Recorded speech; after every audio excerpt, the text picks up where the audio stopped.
एक दिल से कहूं आप लोगों से, आप स्वीकार करिएगा, दुख की घड़ी में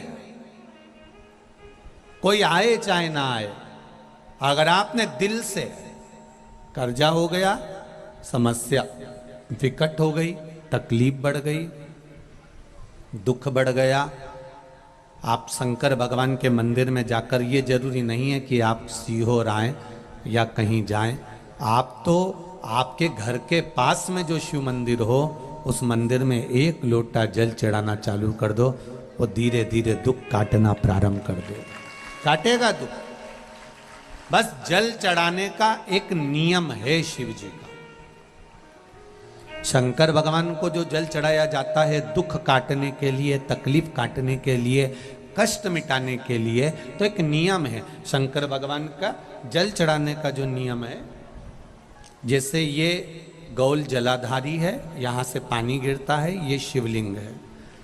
ये दो जो भगवान का पानी जहाँ बहकर जाता है ये गोल में से, तो यहाँ जो स्थान है ये सीधे भाग पर गणेश जी विराजमान है, लेफ्ट भाग में कार्तिकेय जी है, बीच में एक मोटी सी लाइन होती है जहाँ अशोक सुंदरी है। ऊपर से जो बूंद बूंद पानी गिर रहा है वो शंकर भगवान की 5 लड़कियां हैं, जया, विषहरा, शामली बारी, दौतली और देव। जहां गोल भाग है, जहां शिवलिंग रखा हुआ है, ये माता पार्वती जी का हस्त कमल है, जिसको पीठिका कहते हैं। महाराज, जल चढ़ाने का नियम है, जब हमारे ऊपर दुख होता है, तकलीफ होती है, कष्ट होता है, बड़ी दिक्कत परेशानी होती है, तो हम जल चढ़ाते हैं। तो उस जल को चढ़ाने का नियम है, पहले गणेश जी का स्थान, कार्तिकेय का स्थान, अशोक सुंदरी की जगह, फिर माता पार्वती की पीठिका, उसके बाद जलाधारी को स्मरण कर कर जल धीरे धीरे शंकर भगवान पर छोड़ा जाता है। जब धीरे धीरे शिव जी पर जल चढ़ाएं, उसके बाद में आप अपने मन की कामना जब जल चढ़ाते जाएं और बाबा से कहते जाएं, बाबा रोज कामना कहने की जरूरत नहीं है, एक बार आप कामना करो और उसके बाद जल चढ़ाना प्रारंभ करो, और उसको कहना जरूर, तेरे दरबार से कोई खाली नहीं गया मेरे शंभू, मैं नहीं जानती, मैं तो इतना जानती हूं कि कंकर शंकर है और तू सुनता जरूर है। ब्रह्मा ब्रह्म लोक में है, भगवान विष्णु वैकुंठ लोक में है, पर मृत्यु लोक में मेरा देव अधिदेव महादेव है, मेरी सुनेगा जरूर। और बाबा से विनय कर कर आप आइए। जल चढ़ाने का नियम, अगर दुख है, तकलीफ है, कष्ट है तो ऐसे चढ़ा दो, और अगर मन कर रहा है डायरेक्ट शिव जी पे चढ़ाना हो तो तुम्हारी मर्जी है, उसमें कोई मना नहीं है। पर कोई दुख भारी पड़ गया है, कोई तकलीफ भारी पड़ गई है, कोई कष्ट भारी पड़ गया,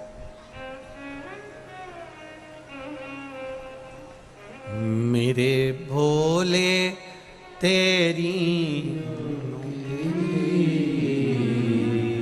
सबसे बढ़िया, सबसे बस उससे दिल से आप कर रहे हो, एक आराधना, एक निवेदन, एक प्रार्थना आप हृदय से करो तो सुनेगा।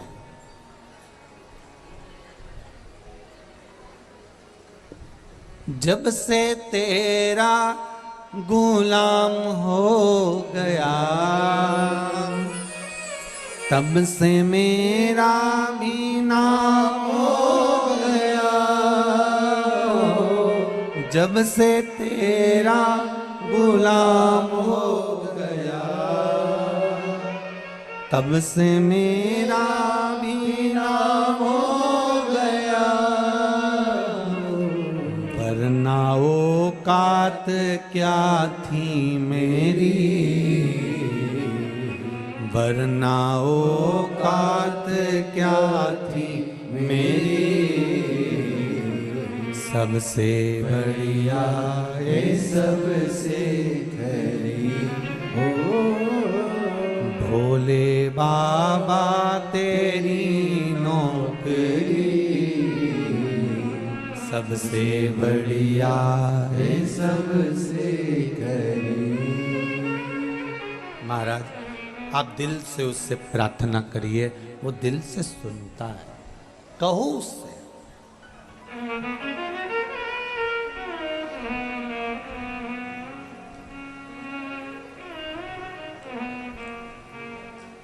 उससे प्रार्थना करिए आप, उससे निवेदन करिए आप, सुनेगा। शिव कथा कह रही है, भगवान शंकर नेत्र बंद कर कर बैठे थे और उनके नेत्र से एक अश्रु गिर गया था। उस अश्रु से एक पुत्र ने जन्म लिया था जिसका नाम अंधकासुर था। वो अंधकासुर एक पुत्र का जन्म हुआ है, एक बेटे का जन्म हुआ।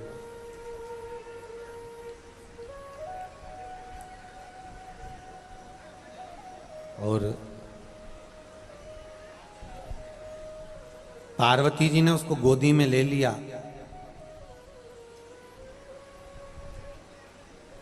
शिव जी ने मना करा कि इसको फेंक दो, समुद्र में डाल दो, ये तुम्हारा पुत्र नहीं है। पर पार्वती जी कहती हैं कि आपके द्वारा प्रगटा है इसलिए मेरा पुत्र है। माता की जो करुणा होती है ना, माता का जो प्रेम होता है ना, मातृत्व जो प्रेम होता है वो कोई साधारण नहीं होता।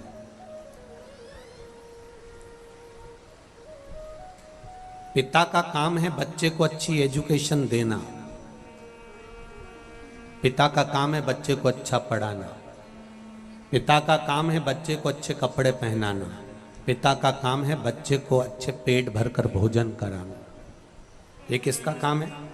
पिता का। अच्छी शिक्षा पिता अपने बच्चों को दे, अच्छी एजुकेशन पिता अपने बच्चों को दे, अच्छा व्यापार पिता अपने बच्चों को दे, पेट पिता अपने बच्चों का भरे, कपड़े पिता अपने बच्चों को दे। ये पिता का फर्ज है। इससे मुंह ना मोड़े पिता, पर पिता से ज्यादा माता का फर्ज होता है।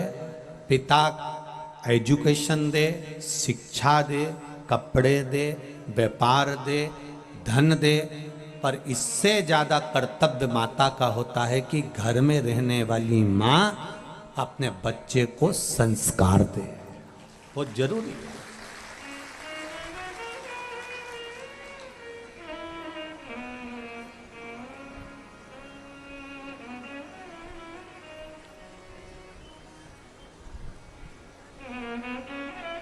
मेरा धर्म पत्नियों से निवेदन है, जितनी भी यहाँ पर बैठी हुई हों, अर्धांगिनियाँ जितनी भी बैठी हुई हैं, जितनी माताएं बैठी हैं, चाहे बुजुर्ग हो, चाहे युवान हो, चाहे नवयुगल जोड़ा हो, उनसे एक निवेदन करना चाहूँगा, आप अपने पति का सम्मान करना जरूर करना। कारण है, और पति से निवेदन है वो अपनी पत्नी का सम्मान करे। उसका एक कारण है, आने वाले समय में जो बच्चे बड़े होते चले जाते हैं, बहुएं आ जाती हैं, उनके सामने अगर पति पत्नी को चिल्लाए या पत्नी पति को चिल्लाए तो बहुओं पर उसका गलत असर पड़ता है, और फिर बहुएं भी अपने पति को चिल्लाकर बात करती हैं। उसको सिखाना आपको है।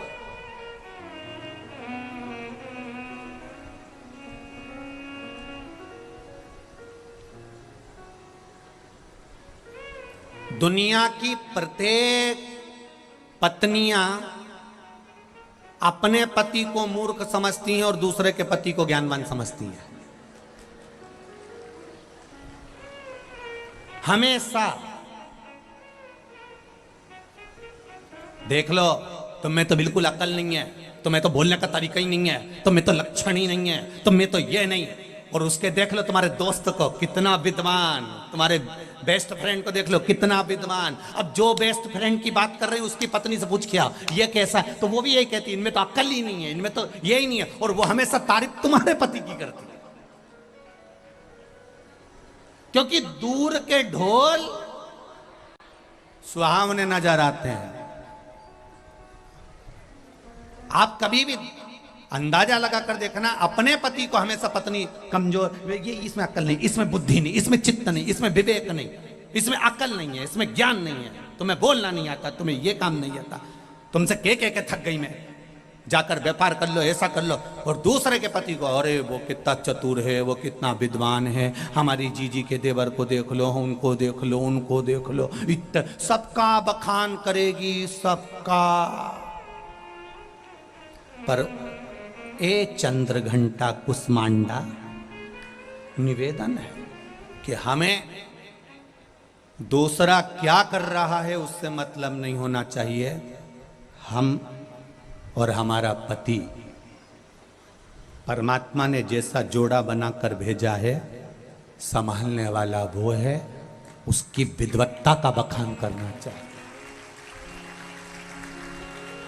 उसकी विद्वत्ता का बखान करो, दूसरे की हम एक बार कथा में आपको पहले भी कहा कि बच्चों को ये मत कहो कि तुम उनके जैसे बनो।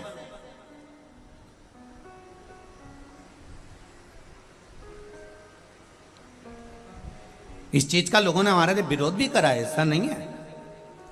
हम बोलते हैं तो थोड़ा बहुत लोग विरोध भी कर देते हैं कि तुमने ऐसा कैसे बोल दिया, कि उनके जैसे मत, उनके जैसे मत। अपने बच्चों को किसी का ज्ञान मत दो कि तुम उनके जैसे, अपने बच्चों को यह ज्ञान मत दो कि तुम उनके जैसे बनो, ऐसा मत बोलो। अपने बच्चों से कहो कि तुम ऐसे बनो कि दुनिया तुमसे प्रेरणा ले और तुम्हारे जैसा बनना चाहे। दुनिया तुमसे प्रेरणा ले और तुम्हारे जैसा बनना चाहे। हमें दूसरे के जैसा नहीं बनना, दूसरा हमारे जैसा बने तो बात है।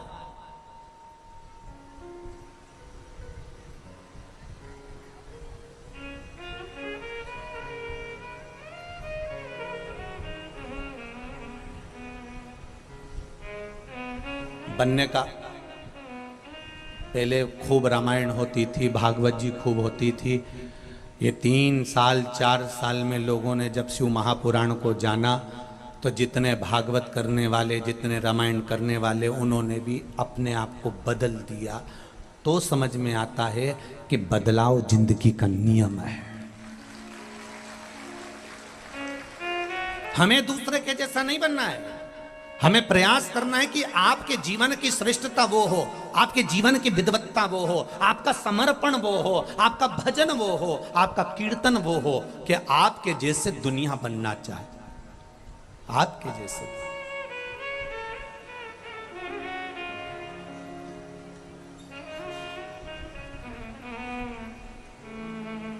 हम हमेशा अपने बच्चों को कहते रहते हैं, एक माता पिता अपने बच्चे से हमेशा कहते थे, बेटा बनो तो राम बनो, बनो तो श्रवण बनो। दूसरे की बात कहते रहते थे, बनो तो राम बनो, बनो तो श्रवण बनो। और पढ़ी लिखी औलाद,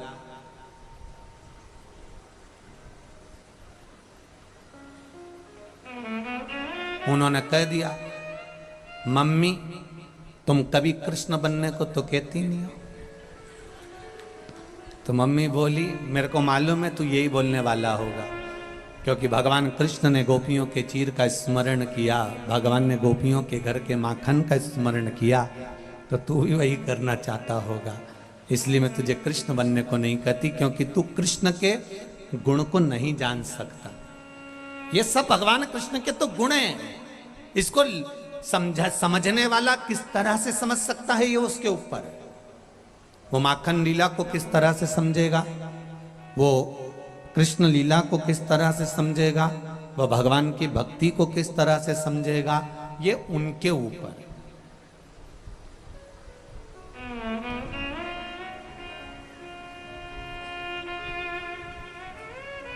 ये उनके ऊपर।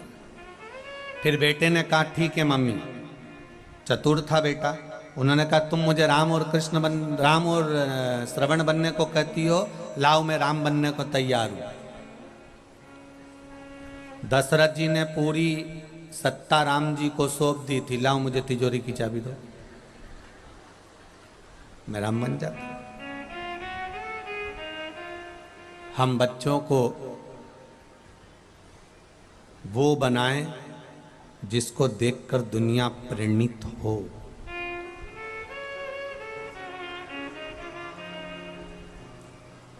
दुनिया में ऐसा कोई व्यक्ति नहीं पैदा हुआ जिसको भगवान ने कोई गुण नहीं दिया हो। भगवान ने जिसको कुछ अच्छा ना दिया, एक विकलांग व्यक्ति भी पैदा होता है तो भगवान उसको कुछ गुण देकर पैदा करता है, उसमें कुछ अच्छा चीज होती है जिसको वो निखार सकता है। बेकार भगवान अपने पास रखता ही नहीं। आप में से कितने लोग हैं जो अपने कमरे में अटाला रखते हो, कबाड़े का सामान रखते हो, बेकार सामान रखते हो? एक भी बहू, एक भी माता ऐसी नहीं होगी जो अपने कमरे में अटाला कबाड़ा रखेगी। आपके कमरे में जाकर देखो तो आपके फोटो टंगे होंगे, अलमारी लगी होगी, फूल रखे होंगे, गुलदस्ता धरा होगा। एक से बढ़कर एक जो वीआईपी चीज है ना वो आपके कमरे में मिलेगी। अटाला आपके कमरे में, अटाला आपके कक्ष में, अटाला आपके घर में नहीं मिलेगा। अटाले के लिए कमरा अलग है, कबाड़े के लिए जगह अलग है, वहां पटक दिया जाता है। उसी तरह जैसे आप अपने कमरे में कोई फालतू का सामान नहीं रखती, उसी तरह शंकर भगवान अपनी पृथ्वी पर फालतू का व्यक्ति नहीं रखते, वो तो जो कीमती है उसको रखते। भगवान पैदा ही उसको करता है जिसमें कीमत होती है। कईयों को भगवान संतान नहीं देता, वो रोती है, बिलकती है, तो भगवान के आगे हाथ जोड़कर रोती है कि मुझे संतान क्यों नहीं। भगवान के कीमती होता तो दे देता, परंतु हो सकता है कि संतान दूं और वो गलत निकल जाए और जिंदगी भर तू रोए, इसलिए नहीं दी मैंने। तो कीमत भगवान अपनी पृथ्वी पर, जब आप अपने कमरे में अटाला नहीं रखते तो भगवान अपनी पृथ्वी पर अटालाओं को क्यों रखेगा? कई लोग कहते हैं कि ये निंदा करने वाले, चुगली करने वाले, बुराई करने वाले, इनको भगवान ने क्यों पैदा कर दिया? ये इतने बेकार बेकार लोगों को क्यों पैदा कर दिया? भगवान से पूछा गया तुमने इनको क्यों पैदा करा? भगवान कहते हैं इनको पैदा करने के लिए इसलिए पैदा करा क्योंकि ये ना जाने कितनों का मल धो देंगे, ना जाने कितनों का पाप धो देंगे। एक कथा कही थी पहले, आज फिर कह रहे हैं। एक राजा को बीमारी हो गई, शरीर में रोग हो गया, उसका शरीर टपक टपक के गिरने लगा, काया गलने लगी।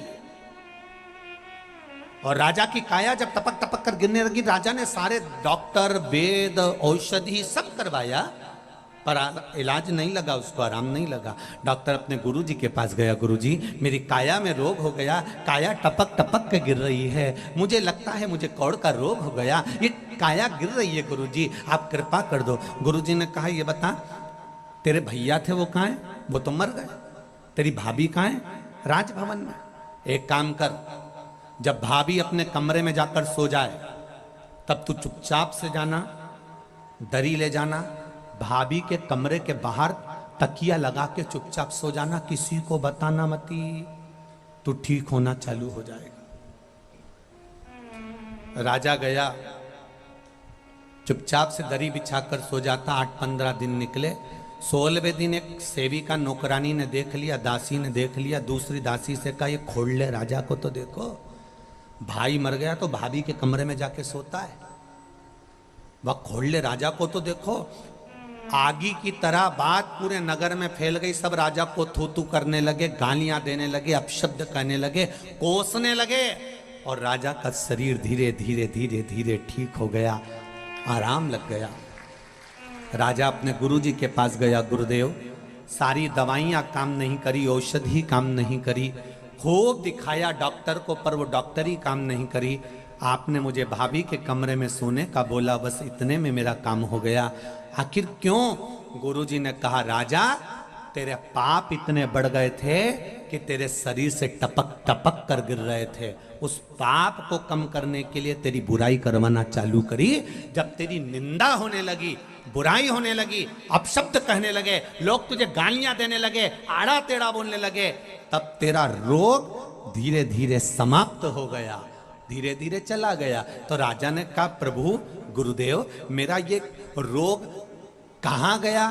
तो गुरुजी बोले जिन्होंने तेरे लिए आड़ा टेढ़ा बोला, गालियां दी, अपशब्द बोला, ये उनके खाते में बांट दिया। पाप तो कहीं ना कहीं तो देना पड़ेगा ना, पाप को कहीं ना कहीं तो पहुंचाना पड़ेगा ना, वहां बांटा गया। बोलो अच्छा बोलो, सबके लिए अच्छा बोलो, अपशब्द नहीं बोलेंगे।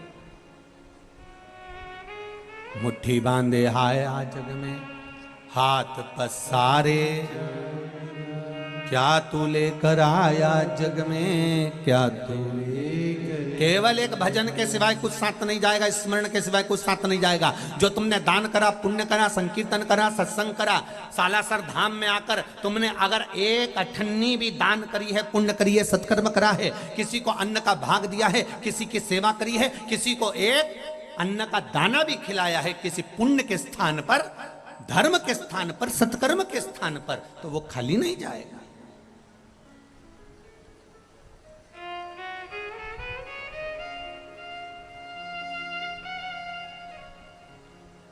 वो खाली नहीं जा सकता। और जिन्होंने दान करा है, जिन्होंने पुण्य करा है, जिन्होंने सत्कर्म करा है, जिन्होंने एक निवाला भोजन भी, एक चावल का दाना, एक खिचड़ी या एक बूंद पानी भी आपने अगर किसी को धर्मार्थ में पिलाया है, तो यहाँ शिव महापुराण की तारीख लिख कर रख लेना और 3 महीने मिला लेना कि तुमने 10 रुपए की बोतल का पानी किसी को पिलाया था, तो वो 1000 गुना होकर मिला कि नहीं मिला।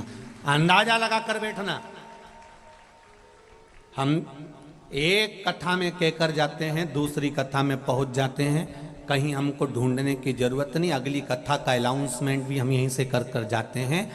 बाबा ने दिया कि ना दिया, कृपा करी कि ना करी, आप अगली कथा में पहुंचकर लिखकर भेज देना, करी कि ना करी। कथाएं तो निरंतर चालू है ना, निरंतर।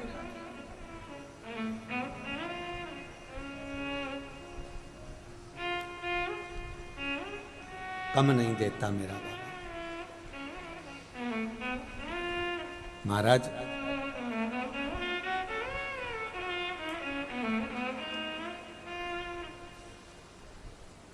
जैसे घर की परिभाषा अलग अलग होती है, हम घर को कितने नाम से पुकारते हैं, कहते हैं ये हमारा हाउस है। मतलब जिसको हौसला है उसी का, जम के बोलो, हाउस है। कोई कह देता है ये हवेली है, जिसमें चारों तरफ से हवा प्रवेश करे, वो जम के बोलो हवेली है। ये मकान है, जहां दीवाल के भी कान होते, वो मकान, ये हमारा मकान। ये फ्लैट है, कर्जे पे बनाया, दे दे के अर्थी पे लेट गए, उसी का नाम फ्लैट। चुका चुका के, चुका चुका के, चुका चुका के आखिरी में लेट गए, उसी का नाम फ्लैट। जिंदगी भर देते रहे, ले साहब, ले साहब। फिर एक नाम आया बंगला, बगल वाले का नाम तक नहीं मालूम, उसी का नाम बंगला। कौन पास में रह रहा है, क्या दुख है, क्या तकलीफ है, बंगले वालों को कुछ नहीं मालूम। वो तो अपनी मस्ती में रह रिया है। अंदर गया गाड़ी में से, इसके सिवाय पड़ोस में क्या हो उसे कोई मतलब।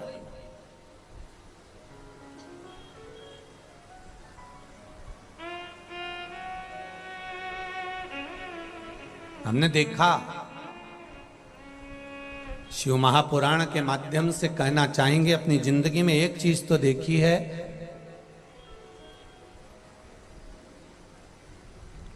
जो ज्यादा भाव खाता है वो बाद में बड़ा पाव खाता है। ये चीज तो देखी।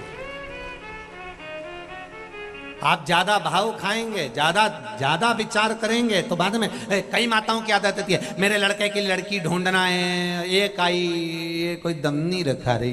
लड़के से कहा, देख लड़का बहुत भाव खानी, मेरे को तो ऐसी चाहिए, न मेरे को तो वैसी चाहिए, न मेरे को तो यूं चाहिए, न मेरे को तो हिरनी की चाल जैसी चाहिए, न मेरे को तो मोरनी जैसी आंख वाली चाहिए। और बाद में जो ज्यादा भाव खाए नहीं, तो बाद में जब उम्र निकल जाए, फिर जो मिली, तू तो काली रे कल्याणी हो माँ, जित देखूं ते जो ज्यादा भाव खाए फिर बाद में जम के बोलो बड़ा और पाव खाए, फिर मुश्किल है, बहुत मुश्किल।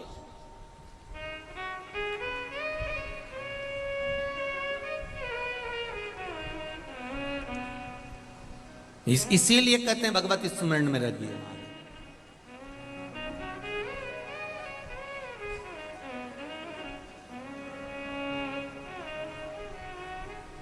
महाराज अंधकासुर का जन्म हुआ, पार्वती जी ने गोदी में लिया, पुत्र मान लिया। मातृत्व तो प्रेम ही इसी को कहते हैं।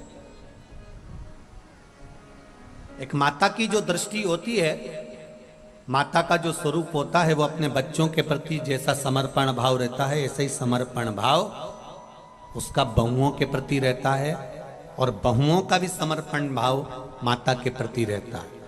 दुनिया के लोग कितना भी कह दें कि बहू बुरी होती है, बहू में लक्षण नहीं होते, बहू में ये नहीं होता, वो नहीं होता, तो मेरा बुजुर्ग माताओं से निवेदन है, तो तुमने अपने छोरे की शादी करी तो क्या देख के करी? छोरे ने तो नहीं किया था कि शादी कर दो। पहले तो तुम्हें उसका गुण दिखा था ना, पहले तो तुम्हें उसमें विद्वत्ता दिखी थी ना, पहले तो उसमें नम्रता दिखी थी ना, ये विद्वत्ता उसमें थी, ये गुण उसमें था। ऐसी कोई बहू नहीं होती जिसमें संस्कार नहीं होते। बस हमको साधना आना चाहिए। थोड़ा बहुत गलती हमारी भी होती है। हम जब घर में बहुएं आ जाती हैं, हम मिनक निकालना प्रारंभ कर देते हैं। आपको ये अंदाजा नहीं रहता कि वो दूसरे के घर से आई है। जब हम अपने घर के बच्चों को कुछ नहीं कहते, थोड़ी गलती कर देते हैं, ठीक है छोरा ने कर दी, बेटी ने कर दी, कोई बात नहीं, तो बहुओं में भी ये भाव देखिए कि ठीक है, हो गई होगी, छोटी है वो भी, अभी उसकी उम्र क्या है। अपनी बेटी आती है, तुम आगे बढ़कर चाय पिला देते हो, अपनी बेटी आई तो तुमने उसको संभाल लिया। तो ये जानो ना कि वो भी बेटी है, वो भी किसी के घर से आई है। ना बहू बुरी होती है, ना सास बुरी होती है। जो कहते हैं कि बहू बुरी है, जो कहते हैं सास बुरी है, हम कहते हैं दोनों बुरे नहीं है। कुछ समय का चक्र ऐसा होता है कि दोनों में विवाद उत्पन्न करा देता है और दोनों का मन मुटाव कराकर दूर कर देता है। उस समय को पहचानो, समय को निकालने का प्रयास करो। जब विवाद बड़ी घड़ी आ जाए, ऐसा लगे कि समय बेकार चल रहा है, और निश्चित है कई लोग खड़े होकर कहते हैं मेरे साथ में 50 लोग हैं, मेरे साथ में 100 लोग हैं। कई कई नेता कह देते हैं मेरे साथ में हजारों लोग हैं। महाराज ढेर सारे पढ़े, एक बार कथा दो, तुम ऐसी कथा करवा के बताऊंगा कि सब देखते रह जाएंगे। मेरे पास में 1000 लोगों की टीम है, मेरे पास में 100 लोगों की टीम है। ये तुम्हारे साथ टीम नहीं है, तुम्हारे समय के साथ टीम है। तुम्हारा समय अच्छा चल रहा है तो लोग तुम्हारे साथ हैं। जिस दिन तुम्हारा समय बेकार हुआ, ये 1000 लोगों को इकट्ठा करके बता देना, जान जाएंगे। जो कहते हैं ना मेरे साथ में 500 है, मेरे साथ में 100 है, मेरे साथ में 50 है, ये तुम्हारे समय के साथ है। अच्छा समय चलेगा तो सारी दुनिया तुम्हारे साथ चलेगी, और जैसे ही बुरा समय आया, तुम्हारे अपने भी तुम्हारे साथ नहीं चल सकते, ये निश्चित है। तो दुनिया तुम्हारे साथ नहीं चल रही है। ए भेरू, अकड़ में मत जीना कि दुनिया तुम्हारे साथ चल रही है। दुनिया तुम्हारे साथ नहीं, तुम्हारे समय के साथ चल रही है। अच्छा समय चल रहा है, इसलिए दुनिया तुम्हारी सुन रही है, इसलिए दुनिया तुम्हारे साथ चल रही है। जैसे ही बुरा समय आएगा, दुनिया कोई किसी के साथ नहीं, वो दूसरे के साथ चली जाएगी।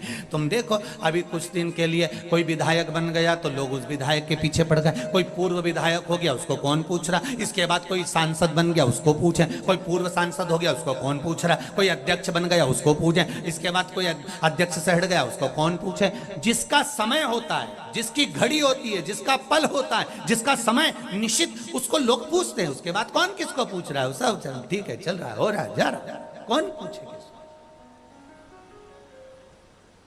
समय बड़ा बलवान है, उस समय की गणना करिएगा। समय जैसा दुनिया में कुछ भी नहीं।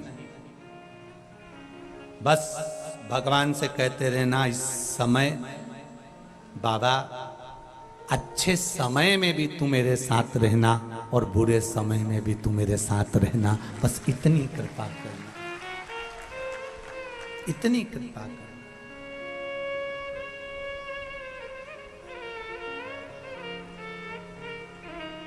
ना घर के भरोसे, ना परिवार के भरोसे हो,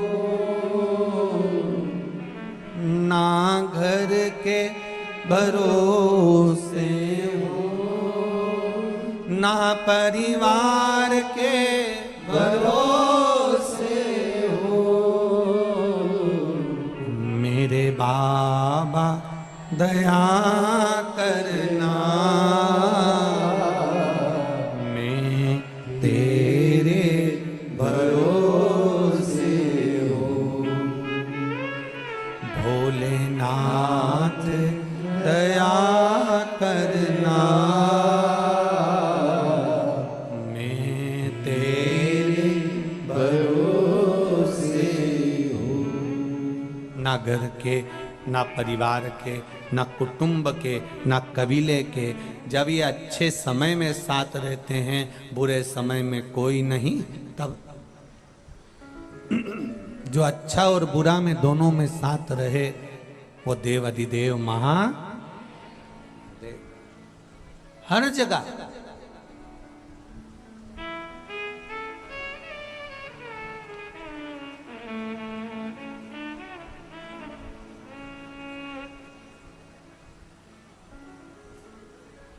झूठ बोल के आए, नहाए, अरे बोलो तो, झूठ बोल के आए और नहाए। एक झूठ बोलो तो घर आके नहाओ। देखिएगा जरा अग्नि पुराण, अग्नि पुराण में लिखा है, एक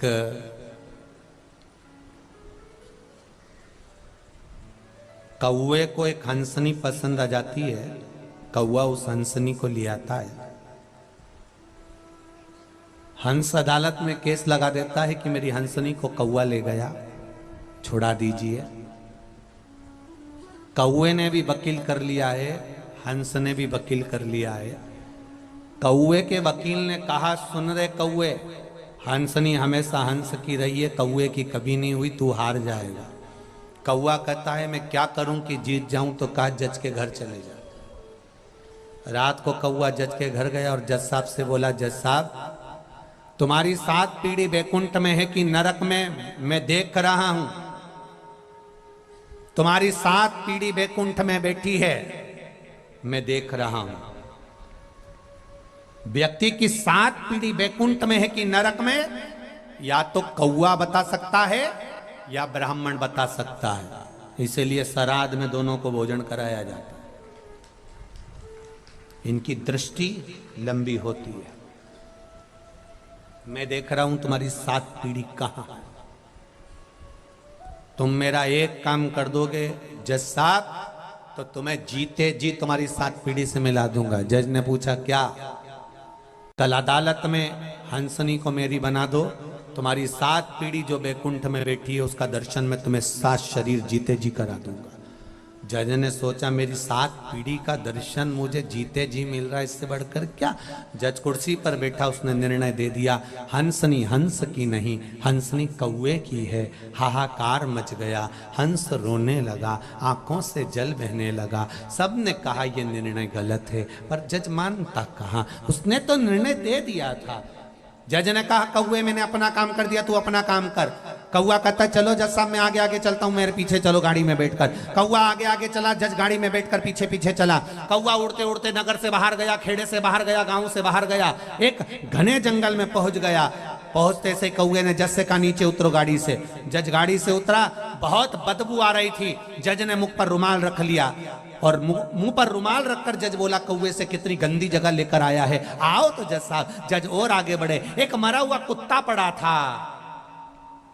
कौवे ने कहा जज साहब आइए, इस मरे हुए कुत्ते के पास में जो सफेद वाली इल्ली दिख रही है वो तुम्हारे पिताजी हैं।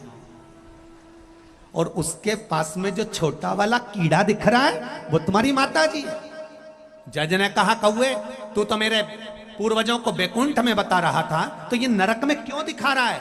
कौवा कहता है जज साहब, जिस समय मैंने बोला था तुम्हारे पूर्वज बैकुंठ में थे, पर तुमने अपनी कुर्सी पर बैठकर एक झूठ बोल दिया, इसलिए 7 पीढ़ी नरक में गिर गई एक झूठ के कारण।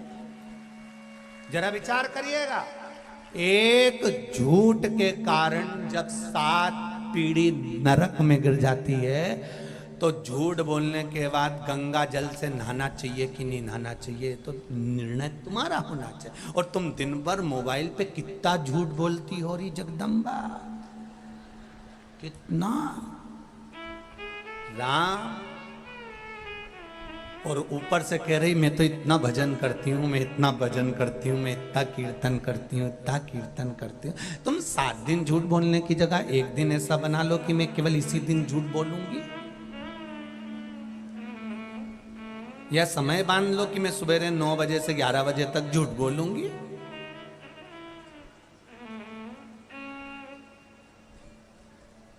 झूठ बोलने के चक्कर में तो एक महाराज नरक पड़ गए। एक बहुत विद्वान पंडित जी, इतने विद्वान, कथा करते, खूब प्रवचन देते, नरक में चले गए। गांव के लोग जब मर के ऊपर गए तो उन्होंने कहा हमारे गांव के पंडित जी नरक में पड़े, इतने विद्वान। पंडित जी से पूछा तुमने तो इतनी कथा बाची, तो तुमको तो बैकुंठ में होना था, फिर नरक में क्यों पड़े हो? पंडित जी बोले मेरी पत्नी के कारण पड़ा। तो पत्नी के कारण नरक क्यों भोग रहे हो? वो सुबह से तैयार होके आती थी और मुझसे पूछती थी मैं कैसी लग रही, और रोज मुझे एक ही बात कहना पड़ता था तू अच्छी लग रही है। तो इसमें नरक जाने वाली कौन सी बात है? वो अच्छी नीवी लगती थी तो झूठ बोलना पड़ता था।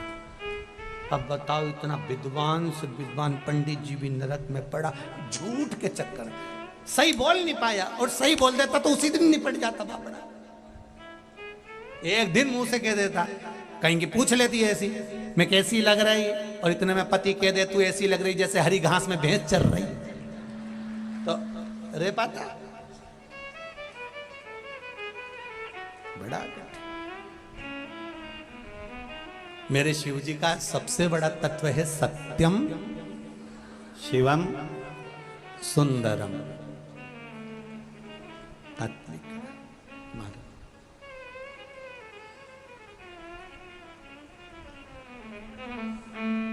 इसीलिए शिव कथा कहती है, भगवान शंकर का संवाद कहता है, शिव तत्व कहता है।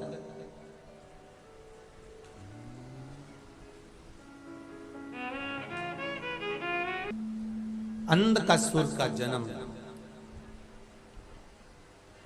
शिव जी का कहना इसको उठाकर समुद्र में डाल दो।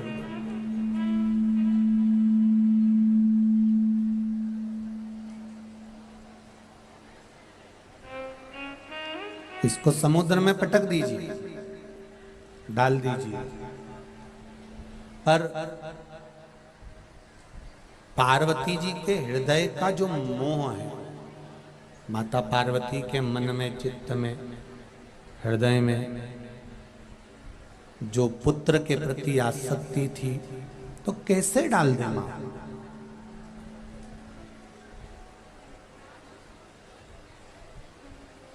मना कर दिया पार्वती।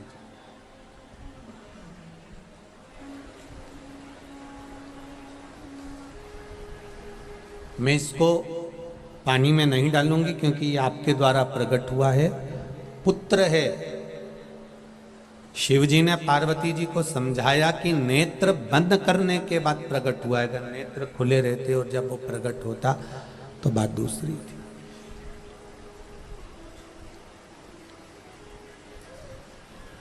बहुत शिव जी ने कहा, तब माता पार्वती जी ने समुद्र में उस बालक को फेंका।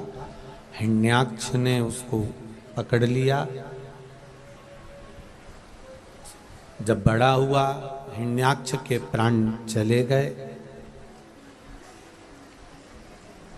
अब अंधकासुर ने तप करा, साधना करी, बहुत तब साधना में डूबा।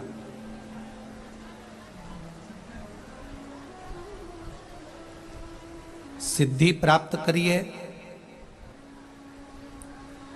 साधना करिए, तप करिए, आराधना करिए, उपवास करिए, व्रत करिए, नियम धारण करिए, ये सब कुछ करो, पर शिव महापुराण कथा कहती है किसी को दुख पहुंचाने के लिए नहीं, किसी को कष्ट देने के लिए नहीं, किसी का बुरा करने के लिए नहीं, हमेशा भगवत भजन को पाने के लिए करो। किसी के लिए हमें नहीं करना।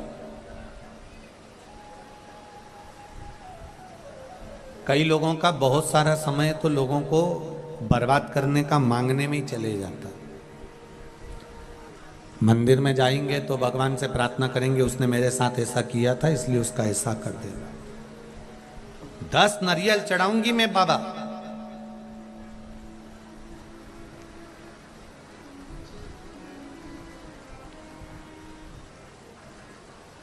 शिव महापुराण में आओ,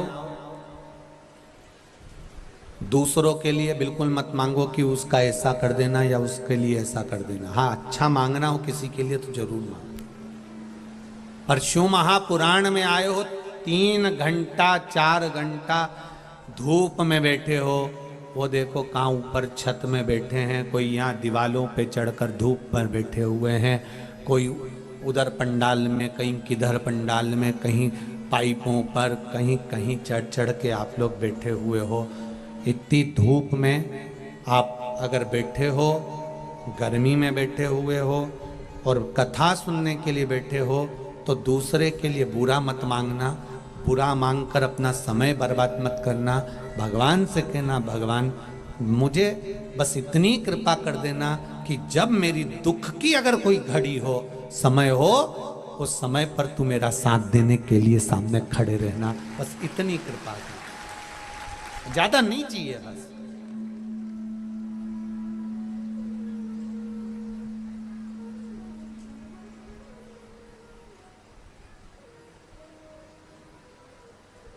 एक पत्र आया है, देखिए।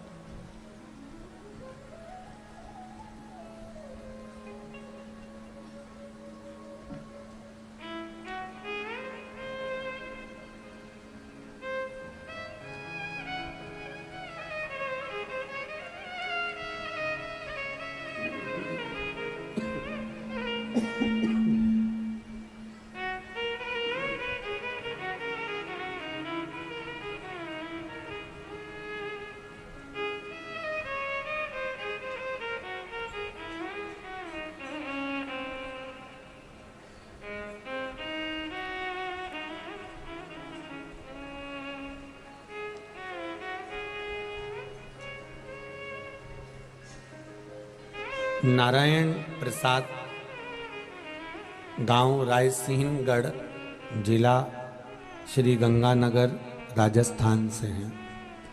कहीं बैठे हों तो हाथ हिलाइएगा।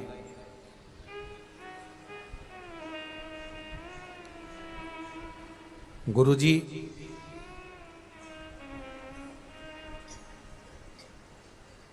बेटी की शादी के लिए बड़े चिंता थे, बहुत।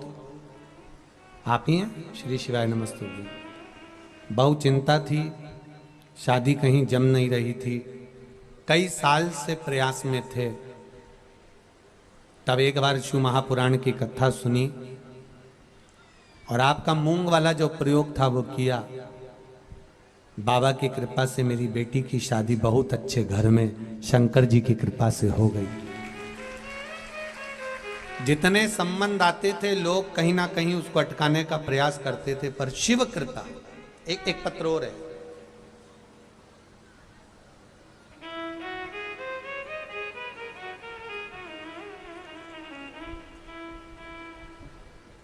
लाइन अच्छी लिखी है भजन की। तेरे दरबार की बाबा निराली शान देखी है, तुझे देते नहीं देखा, पर झोली भरी देखी है। महाराज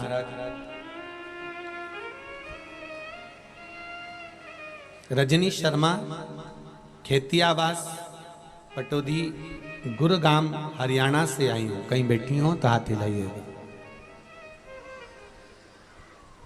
आप ही हैं? दोनों हाथ हिला दो एक बार। श्री शिवाय नमस्तुभ्यं। गुरुदेव,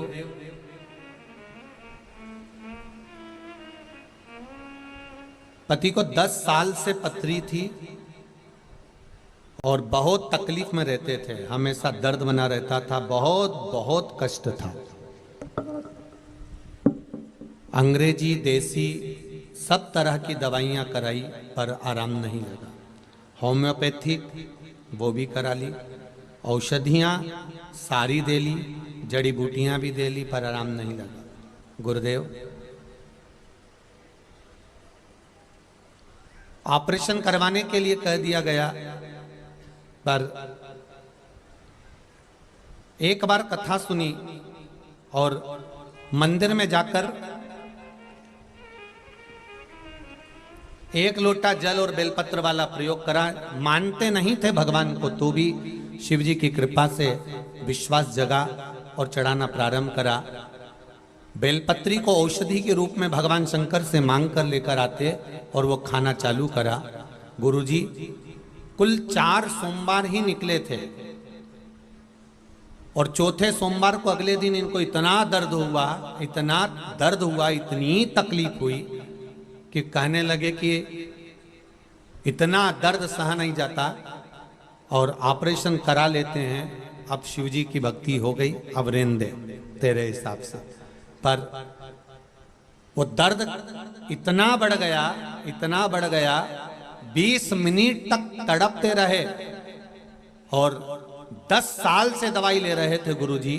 वो 20 मिनट का जो दर्द था, उस दर्द के बाद दूसरी बार जांच कराने गए तो पथरी जा चुकी थी, नहीं बची। अब ठीक है? श्री शिवाय नमस्तुभ्यं। बैठिए। ये शिव कृपा है, ये शंकर की उदारता। जो 10 साल से पथरी थी, वो बाबा की कृपा से अब धीरे धीरे वो दर्द, भले शिव थोड़ा समय ले सकते हैं, परीक्षा ले सकते हैं, पर ये निश्चित है, आपका विश्वास अगर पक्का है, आपकी भक्ति अगर पक्की है, दृढ़ता अगर पक्की है, तो जरूर होगा। बुरा नहीं करना है हमें। शिव कथा कर रही है। अंधकासुर ने तप करा, अंधकासुर ने साधना करी। सेट करिए साउंड। अंधकासुर ने तप करा, अंधकासुर ने साधना करी, अंधकासुर ने खूब तप साधना करी, पर उसने जगत हित के लिए नहीं करी है, हित के लिए करी।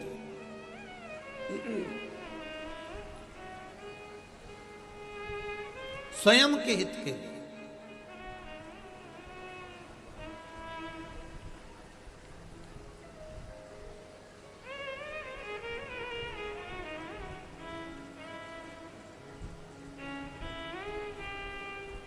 कल कथा में कहा था, मन साफ तो सब माफ, और मन काला तो क्या करेगी रुद्राक्ष की माला, चाहे तुम कितने मुखी भी पहन लो। अंधकासुर का मन क्लियर नहीं था। वर मांगने को भगवान ने कहा, ब्रह्मा जी ने, मांगिए क्या चाहिए। अंधकासुर कहता है, मुझे वर दो कि मैं मरूं ना, मेरे प्राण नहीं छूटे, मैं मरूं ना। ब्रह्मा जी ने कहा, यह तो हो नहीं सकता कि तुम मरोगे नहीं, मरना तो पड़ेगा। बादाम खाओगे तो भी मरोगे, नहीं खाओगे तो भी मरोगे। रोटी खाओगे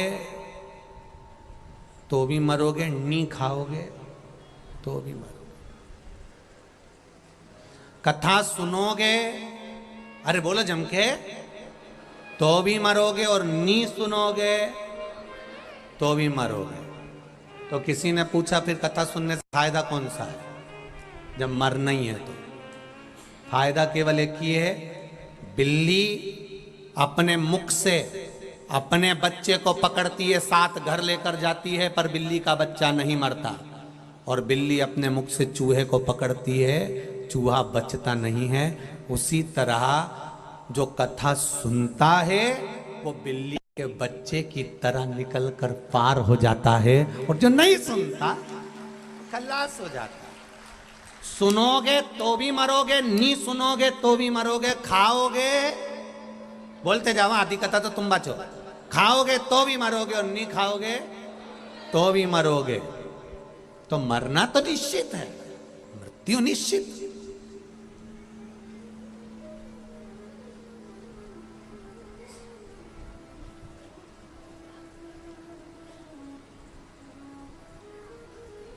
मरना निश्चित है। एसी के रूम में रहोगे तो भी, और नॉन एसी में रहोगे तो भी, डल्लब के गद्दे पे सोओगे तो भी, और नी सोओगे तो भी। इसीलिए कहते तेरा क्या होगा रे कालिया, है? मरना तो है। रहो कितने भी ठाठ में, आओगे शमशान घाट में, कभी तो आओगे। शिव जी कहते हैं जब निपट लूंगा अच्छे से। कई लोग कहते हैं हम शंकर जी के मंदिर नहीं जाते, हम शंकर जी को नहीं मानते, हम तो ये वाले। कोई कहता है हम ये वाले, हम कृष्ण को मानते हैं, कोई कहता है हम राम को मानते हैं, कोई कहता है हम दत्त को मानते हैं, कोई कहता है हम इसको मानते हैं। हम शंकर जी का प्रसाद नहीं लेते, हम शंकर जी के मंदिर नहीं जाते, हम शंकर जी को नहीं मानते। पार्वती जी ने भी शंकर भगवान से कहा, देख लो कितना कड़ में बैठा है। पार्वती जी ने जैसे ही बोला, शंकर जी बोले चिंता मत कर, पाला तो अपने से ही पड़ेगा। ऐसी गीली लकड़ी में जलाऊंगा 3 दिन तक, ठंडा ही नहीं होने दूंगा। तो रुक जा। पूरे परिवार के लोग घासलेट का तेल डालेंगे, घी डालेंगे, इसके बाद भी नहीं आगी चेतेगी। चलो चलो, कपूर डालो, थोड़ा सा गूगल डालो, और डालो, इधर से डाले उधर से डाले, घासलेट का तेल डाले, तो भी आगे नहीं पकड़े। तो क्या पता नहीं आज हवा नहीं चल रही है? तो कहा हवा बहुत पहले चल गई थी, 4 साल से लगातार चल रही है हवा तो शिवपुराण की, पर अकड़ में था ना, इसलिए शंकर जी के दरवाजे नहीं जा सका। तो शंकर जी ने भी कह दिया अब थोड़ा इंतजार कर, पड़े रहे।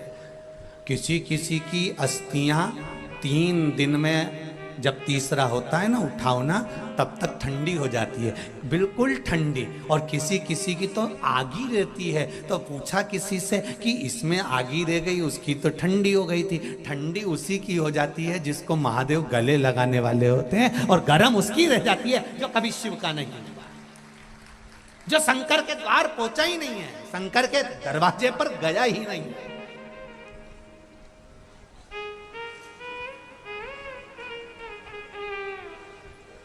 कौन जाएगा, क्या करेगा? अंधकासुर कहते मैं मरूं ना, ऐसा कोई प्रयास करा जाए। जब भगवान शरीर देता है उस समय पर मरने की तारीख, समय, घड़ी, पल, नक्षत्र, स्थान लिख देता है कि तुम कहां पर मरोगे, कितनी बजे मरोगे, कितनी घड़ी मरोगे, कितने समय पर मरोगे। ये तारीख, पल, नक्षत्र, समय लिखा हुआ है। कई लोग कहते हैं बद्रीनाथ हमसे नहीं बनेगा, हम जाएंगे और हमारी सांस फूल गई और मर गए तो। अब वो बेचारी बद्रीनाथ इसलिए नहीं गई कि सांस फूल गई और कुछ हो गया तो, और मालूम पड़े सब गए और ये बाथरूम में नहाने गई थी और पांव फिसल गया और निपट गई। ला ये चली वहां का लिखा नहीं था, यहां का लिखा था। स्थान, घड़ी, पल, नक्षत्र, समय निश्चित है कि कहां पर प्राण छूटेंगे, कब छूटेंगे, कितनी बजे छूटेंगे। 7 ताले में राजा परीक्षित बंद हो गया था। 7 ताले कांच का महल था जो जन्मेजय ने बनवाया था, श्रीमद् भागवत में लिखा है। 7 ताले में परीक्षित था। तक्षक नाग कहां से प्रवेश करा? रस पीने के लिए अंदर जा रहा था, उसके गिलास की पेंदी में तक्षक नाग चिपक कर चले गया। मृत्यु तो मृत्यु है। 7 तालों में भी बंद हो जाओगे तो भी आएगी। इसलिए निवेदन है, कोई साथ नहीं देगा, ना सियोर वाला महाराज ना परिवार वाले। एक साथ देगा वो डमरू वाला, एक लोटा जल सारी समस्या का, वो साथ दे जाएगा। राम नाम, कृष्ण नाम, शिव जी का नाम, बालाजी का नाम, तुम जिस नाम को जप रहे हो वो साथ देगा। कोई तुम्हारे मरने के, द्रौपदी का चीर खिंचा रहा था, गुरु द्रोणाचार्य बैठे थे जिन्होंने गुरु मंत्र दिया था गुरु द्रोणाचार्य, और द्रौपदी रोती रोती गुरु द्रोणाचार्य के सामने गई, मैं तुम्हारी चेली हूं, तुमने मुझे गुरु मंत्र दिया, कम से कम तुम तो साथ दो। गुरु द्रोणाचार्य ने कहा, सुन ले बेटा, इस सभा में जितने बैठे कोई साथ नहीं देगा, मैं तेरा गुरु हूं, मैं भी साथ नहीं दूंगा। साथ तो वो देगा उसका भजन कर। द्रौपदी ने तब उसको पुकारा और मेरा द्वारिका का नाथ आया। बस यही बात हमको स्मरण में रखना है कि हमें किसी को नहीं पकड़ना, हमें तो देव अधिदेव महादेव को पकड़ना है, हमें भगवान को पकड़ना है। आज के जमाने के जितने गुरु हैं, आज के जमाने के जितने गुरु हैं, वो ये सोचते हैं कि लोग मेरे यहाँ आए, मेरे यहाँ भीड़ बढ़े और मेरे पास बैठे रहे, मेरा चरण पकड़े रहे, मुझसे पूछें, मेरे से कहें। जितने गुरु हैं आज के जमाने के, वो अपने पास जोड़ने का प्रयास करते हैं। पर शिव महापुराण की कथा कहती है, चरण पकड़ना तो मेरे देव अधिदेव महादेव के पकड़ना, वो आखिरी तक साथ दे। जीवन के साथ भी और जीवन के बाद भी पक्का बीमा है, पक्का बीमा। जीवन के साथ, जीवन कुछ बोलना है, देव जरा माइक दो बच्चों को, दो।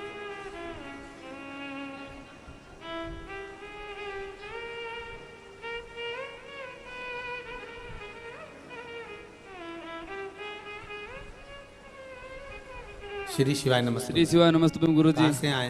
बीकानेर से आया हूँ मैं। क्या नाम है आपका? आशीष कछावा जी बोलिए। गुरु जी, मैं 13 अक्टूबर 2021 को आपने जो पार्थिव शिवलिंग की पूजा कराई थी, पार्थिव शिवलिंग की, जी हाँ गुरु जी, वो उससे पहले हमारे जेसीबी का कारोबार है और वो कारोबार सही नहीं चल रहा था, उसमें हमें मुनाफा नहीं हो रहा था। उसके बाद हमने 13 अक्टूबर 2021 को जब पार्थिव शिवलिंग की पूजा की और 25 अक्टूबर 2021 को हमारे घर एक जेसीबी का मतलब प्रवेश हुआ। वापस जेसीबी आ गई है, एक जेसीबी और आ गई, और महादेव की ऐसी कृपा हुई कि हमें उससे 2 गुना से भी ज़्यादा मुनाफा हो रहा है। और अब हमने एक जेसीबी और नई बुक कराने का फैसला किया है, मैंने और मेरे पापा ने। कौन कौन आए आपके साथ? मैं और मेरा परिवार और मेरे मामा का लड़का है, मेरे मम्मी पापा भी हैं, बाहर बैठे हैं। अच्छा अच्छा, बधाई आपको बहुत बहुत। शंकर भगवान ने आपका हाथ पकड़ा, उसके लिए बहुत बहुत भावुक। मैं आपको और आपकी व्यासपीठ को सादर प्रणाम करता हूँ। और गुरु जी, मेरा एक विनती है, मेरा वो मकान है वो बिक नहीं रहा है, एक बेल बता दो आप। जरूर जरूर, कथा के बाद में बहुत। गुरु जी, एक डमरू वाला भजन सुना देना, बहुत इच्छा है मेरी, लास्ट दिन है आज। जरूर जरूर, तेरे डमरू की दोनों। जरूर जरूर, कल उसका स्मरण किया था। श्री शिवाय नमस्ते, आगे दीजिए शंभू। श्री शिवाय नमस्ते, उनको दे दो, उनको, हाँ उनको दे दो, पीछे वालों को। टाइम हो रहा है ना, हाँ बोलिए बोलिए, चालू करो चालू करो। श्री शिवाय नमस्तुभ्यम। श्री शिवाय नमस्तुभ्यम गुरु जी। हाँ जी, प्रणाम करता हूँ। आनंद करें। कहाँ से आए? बीकानेर से आया हूँ। क्या नाम है आपका? योगेश भाटी जी बोलिए। मेरा एक मकान है जो पिछले 1.5 साल से नहीं बिक रहा है, तो उसके लिए कोई उपाय बताइए। बाबा करेगा, अभी बताया उसी के लिए मैं बताऊंगा, ठीक है? उधर दो, उधर इसको बोलना है कुछ।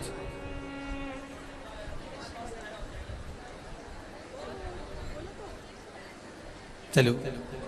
शंभु शरणे पड़ी घड़ी। अब थोड़ी देर बाद बोल लेना, थोड़ी देर बाद थोड़ी कथा हो जाए, इसके बाद कथा के बाद दया दर्शन आपो। शिव कथा कह रही है, भगवान शंकर का गुणगान कर रहा है।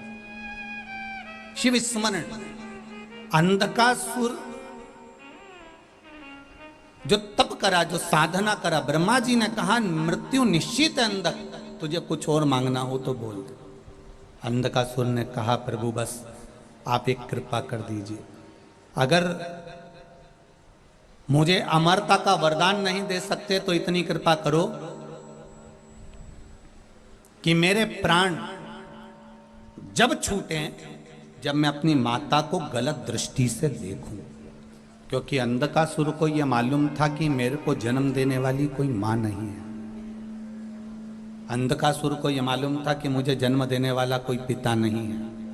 मैं तो जल में मिला हूं हिरण्याक्ष को, उनको ये मालूम था। इसलिए उनको लगा कि जिस दिन मैं अपनी माता को गलत दृष्टि से देखूं उस दिन मरूं, उस दिन मेरे प्राण छूटें। भगवान ब्रह्मा जी ने कहा तथास्तु कहा, और ब्रह्मदेव तथास्तु कह दिए। अंधकासुर गया, अब उसको मद आ गया, अहंकार आ गया, अभिमत्ता आ गई कि अब मैं मरने वाला नहीं, क्योंकि मेरी कोई माता है ही नहीं।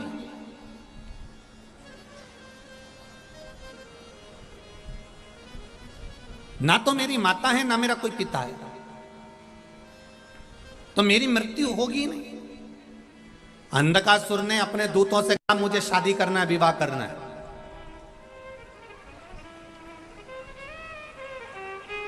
एक काम करिए, जो सबसे सुंदर कन्या हो उसको ढूंढा जाए। दूतों ने कहा जो सबसे सुंदर कन्या थी हिमालय राज की बेटी, उसको तो भोलेनाथ जी ले गए।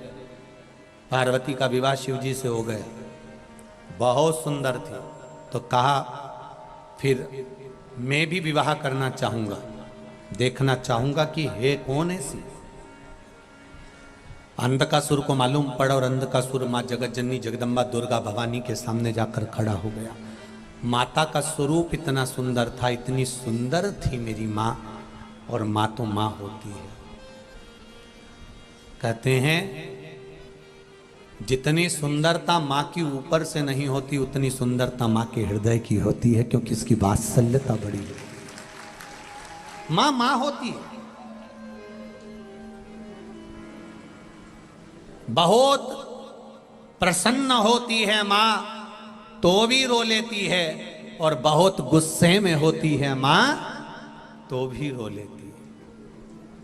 आंखों से उसके आंसू झड़ते रहते हैं। बहुत प्रसन्न है तो भी रो रही है, बहुत दुखी है तो भी रो रही है।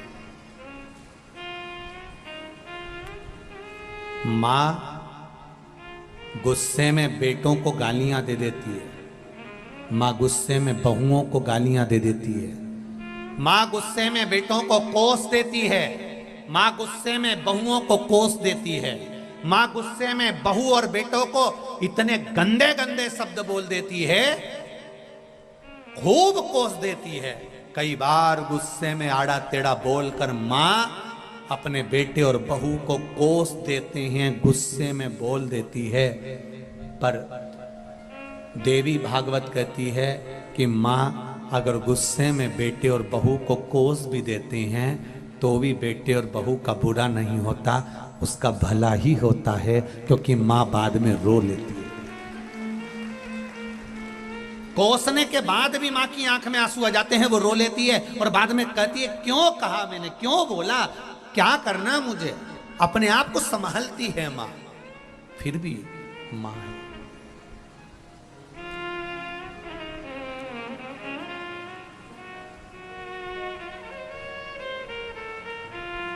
संभाल लेंगे।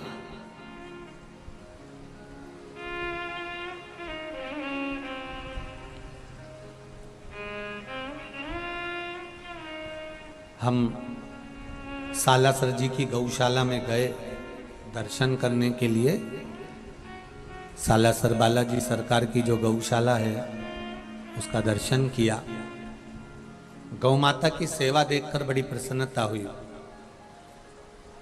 सालासर संस्थान को, सालासर जी की जो समिति है उसको, ट्रस्ट है उसको, पुजारी परिवार को और सालासर के रहने वाले सभी बेटा बेटियों को धन्यवाद दूंगा कि इतने अच्छी तरह से गौ माता की सेवा हो रही है। उसे देखकर दिल बड़ा प्रसन्न हुआ, बड़े आनंद हुआ।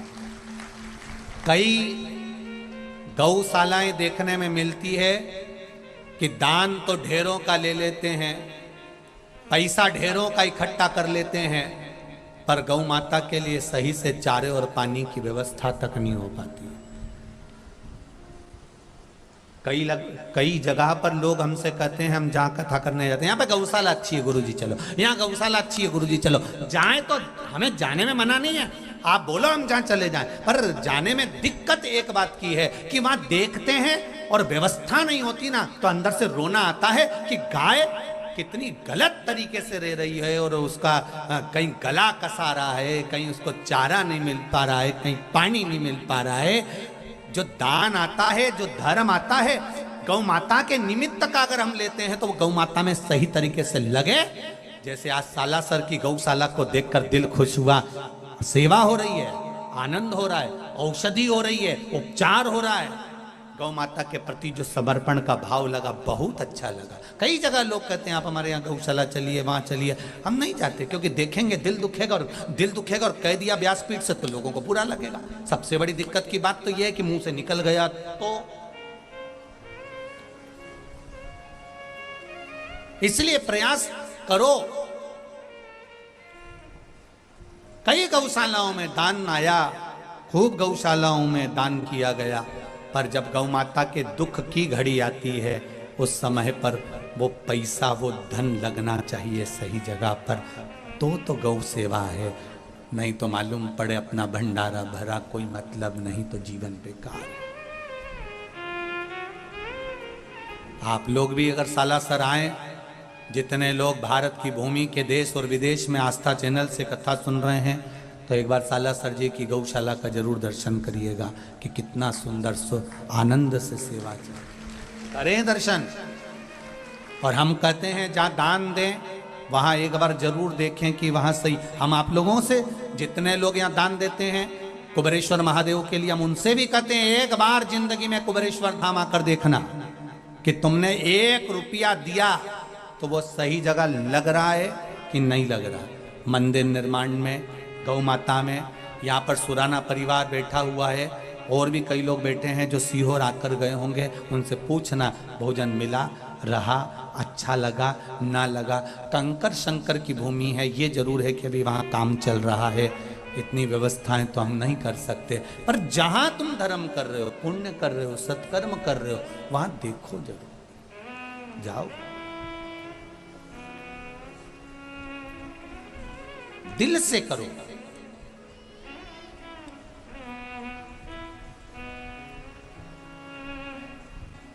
हमने पुजारी परिवार से एक बार पूछा कि यहाँ पर मेले के टाइम पर बहुत भीड़ होती होगी, तब पब्लिक इतनी आती होगी, तो उनकी लाइन कहाँ से लगती है, उनके ऊपर क्या व्यवस्था रहती है। तो उन्होंने बताया, गुरुजी वो मेला ग्राउंड से लाइन चालू होती है, ऊपर छांव रहती है, लोग लाइन से चलते रहते हैं, दर्शन करते हैं, और प्रयास कर रहे हैं कि आने वाले समय में एक बड़ा शेड बना दिया जाएगा जहाँ पर लोग वहाँ से रुककर आराम से फिर जो है दर्शन कर सकेंगे। हमने कहा बहुत अच्छी बात है, भक्त आए और उसके जीवन का आनंद हो, इससे बढ़कर और चाहिए क्या। बहुत बहुत साधुवाद है पूरे सालासर मंदिर ट्रस्ट को और सारे सालासर निवासियों को जो इतनी सुंदर गौ माता की सेवा आप लोग कर रहे हैं, इसके लिए बहुत साधुवाद। करो, सुंदर है माँ, माता की सुंदरता का बखान क्या करें। अंधकासुर ने जो जाकर माता पार्वती का स्वरूप देखा और देखते से ही माता पार्वती को पकड़ना चाहा, उनका हाथ छूना चाहा, उनको खींच कर ले जाना चाहा, इतने में पार्वती जी को मालूम पड़ गया कि इसने गलत तरीके से मुझ पर दृष्टि दी है, गलत तरीके से।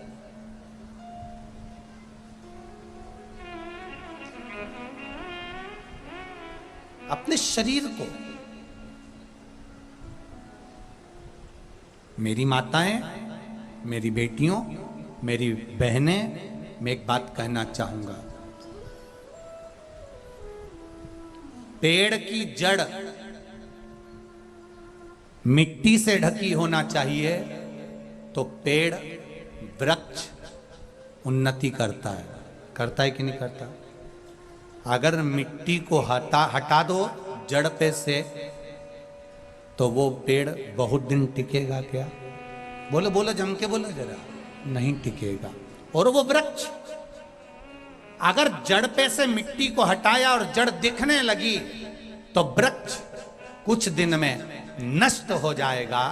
लोग उस जड़ को उखाड़ लेंगे, पेड़ की टहनियां तोड़ देंगे और उसको नष्ट कर देंगे। जैसे पेड़ की जड़ पर मिट्टी ढकी होना चाहिए, जड़ दिखेगी तो पेड़ नष्ट हो जाएगा, उसी तरह मनुष्य के शरीर में भी एक जड़ होती है, ये नाभि, ये टुंडी, ये नाभि। शिव महापुराण की कथा कहती है, मेरी बेटियों से, मेरी बहुओं से, मेरी माताओं से ये जड़ ढकी होना चाहिए, नहीं तो नष्ट होने में देरी नहीं। आज के जमाने में फैशन ऐसा आ गया कि वो जड़ दिखाने का प्रयास करते हैं, इस नाभि को दिखाने का प्रयास करते हैं। ध्यान रखिएगा, वो नष्ट करने वाले, बर्बाद करने वाले। जड़ पेड़ की हो चाहे मनुष्य की हो, जड़ ढकी रहती है तो उसको कभी बर्बाद नहीं कर सकते। आज जो लोगों की गलत दृष्टि जा रही है, लोग कहीं कन्याओं के साथ, बेटियों के साथ में जो गलत कृत्य कर रहे हैं, उसका कारण केवल एक है कि वो पेड़ की जड़ जैसे ही हटी तो पेड़ नष्ट हो गया, और मनुष्य की जड़ अगर दिख रही है तो वो भी बर्बादी का केंद्र बन जाती है। वो जड़ को ढांकना प्रारंभ करें। राजस्थान के पहनावे को, हरियाणा के पहनावे को, पंजाब के पहनावे को मैं नतमस्तक करता हूं कि आपके यहाँ का पहनावा बहुत सुंदर है। पूर्ण तरह से शरीर को ढका, पूर्ण तरह से, और हंसे दुनिया हंसती हो तो हंसे, दुनिया का काम है हंसना। आप बड़े बड़े शहरों में जाएंगे और आपका पहनावा, कई लोग कहते हैं नहीं मैं ये अगर लुगड़ा पहन के जाऊंगी, मैं ये पहन कर जाऊंगी तो लोग हंसेंगे। अरे दुनिया को कजन कितनों के दिलों को कचोट कर जाएगी। तो एयरपोर्ट जा, एयरपोर्ट घर की बेटियां जाती हैं जब हवाई जहाज में बैठने के लिए, फ्लाइट में बैठने के लिए, तो कहती फ्लाइट जैसे कपड़े होना चाहिए। जीन्स पहन गई, टी शर्ट पहन गई, जूता पहन गई, उसमें शोभा बढ़ रही है। और अगर सारा श्रृंगार कर कर सिर पे पल्लू लेकर एक बार फ्लाइट पे चढ़ के तो देख, जितनी जीन्स पर बैठी थी ना, एक बार उनकी निगाह नीचीनी हो जाए तो गारंटी है, एक बार उनकी निगाह नीचीनी हो जाए तो गारंटी। ये भारत की सभ्यता, भारत की मर्यादा और भारत की संस्कृति है जिसको धारण करना है। हमारा मारवाड़, राजस्थान केवल राजस्थान को सीख नहीं देता है, राजस्थान की गौ माता, राजस्थान की बेटियां, राजस्थान का भोजन, राजस्थान के लोग, राजस्थान की वीरता, राजस्थान का समर्पण और राजस्थान की मर्यादा पूरे विश्व में चलती है। ये कोई राजस्थान साधारण है? यहां का जो भोजन है वो पूरे विश्व में चलता है। अगर यहाँ दाल बाटी चूरमा चलता है तो पूरे विश्व में ले गए वह दाल बाटी को उठा उठा के। चूरमा यहां से चालू हुआ सब दूर। पहनावा, भले दुनिया के लोग एयरपोर्ट पे कुछ भी पहने, पर शादी ब्याह में आज भी राजस्थान का वही लहंगा, वही चोली, वही चुनरी पहनना पसंद करते हैं। पहनावा, आज भी राजस्थान का वो आनंद लोग लेना चाहते हैं, पर अपनी मर्यादा मत छोड़ना। राजस्थान से निवेदन, अपनी मर्यादा मत छोड़ो, रहो, दुनिया हंसे हंसती रहे। आग लगे बस्ती में, अपन रहो मस्ती में। अपने आप को नीचा मत समझना। जब भी निकलो बाजार में, सिर पे पल्लू हो, बोर लगा हो, नथनी पहने हो, अपने आप को कमजोर मत समझना कि जीन्स वाली है, टी शर्ट वाली है, कुर्ता वाली। अपन लहंगे वाली। दम चाहिए मारा। जय हो। अपन लेंगे।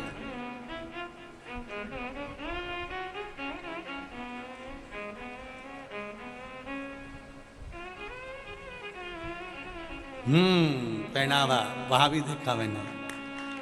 एक मर्यादित कपड़े, मर्यादित वस्त्र धारण करें अपने जीवन को, मर्यादित वस्त्र धारण। महाराज शिव कथा कह रही है, माता का हाथ पकड़ा, क्रोध आ गया माता को, और माता को क्रोध आया तो शिव जी प्रकट हो गए। शंकर भगवान ने काल भैरव प्रकट करा और अंधकासुर के प्राणों को हर लिया।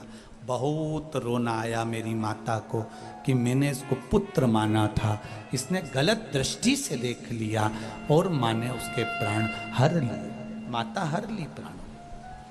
समय आया, आगे वर्णन किया गया। महाराज अंधकासुर के बाद में जो प्रसंग करा गया है वो 12 ज्योतिर्लिंग का स्मरण कराया गया है। महाराज प्रथम रूप में श्री सोमनाथ जी का वर्णन किया गया।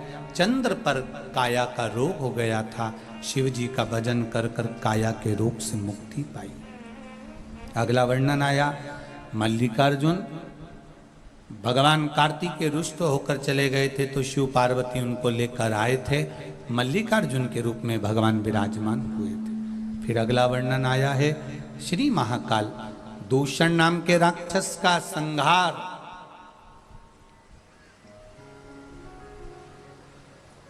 भगवान शिव ने किया। दूषण नाम के राक्षस का संहार भगवान शंकर। और वो दूषण नाम का राक्षस कोई साधारण नहीं था महाराज, कोई सहज नहीं। उसको वर था, उसके शरीर से रक्त गिरेगा तो वो उतने रूप धारण कर लेगा। शंकर भगवान को जाकर कहा कि ये दूषण नाम का राक्षस ब्राह्मण के बच्चों को निचोड़कर उसका रक्त पी जाता है, इसको मारना जरूरी है। शंकर भगवान ने कहा मैं मार तो दूंगा, तुम एक काम करो मेरी बहन के पास जाओ, छिपरिया के पास, उससे जाकर कहो जब मैं दूषण को मारूंगा तो छिपरिया पानी के रूप में आ जाए और जल के रूप में आकर पूरे रक्त को धोकर चली जाए तो इसका जन्म नहीं होगा। छिपरिया को आने में देरी हो गई, दूषण नाम के राक्षस का रक्त भूमि पर गिरा तो उसने 84 रूप धारण कर लिए। शंकर भगवान